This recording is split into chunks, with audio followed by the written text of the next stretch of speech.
दापोली तालुक्यातील दाभोळ गावामध्ये HBJ ITI कॉलेजचं उद्घाटन केंद्रीय अवजड उद्योग मंत्री अनंत गीते आणि पर्यावरण मंत्री रामदास कदम यांच्या हस्ते करण्यात आलं। कोकणातील गरीब तरुणांना रोजगारभिमुख प्रशिक्षण मिळावं यासाठी या ITIची उभारणी करण्यात आली आहे। या संस्थेमध्ये प्रशिक्षण घेणाऱ्यांना अतिशय चांगल्या दर्जाचं शिक्षण देऊ असं व्यवस्थापनाने सांगितलंय। या संस्थेचे हसन चौगुले चेअरमन आहेत, तर फकीर कलदने आणि सनाउल्ला घरटकर व्हाईस चेअरमन आहेत। ॲडव्होकेट उस्मान पंची प्रेसिडेंट, कमाल मांडलेकर जनरल सेक्रेटरी, दादामिया खतीब खजिनदार, लईक मालदार जॉईंट सेक्रेटरी आणि जहूर सय्यद सह खजिनदार आहेत। या संस्थेच्या उद्घाटन कार्यक्रमामध्ये विविध क्षेत्रातील मान्यवर मंडळी उपस्थित होती।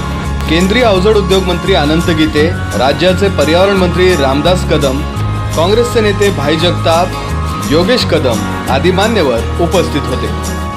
शमशाद खान, माय कोकण, दापोली।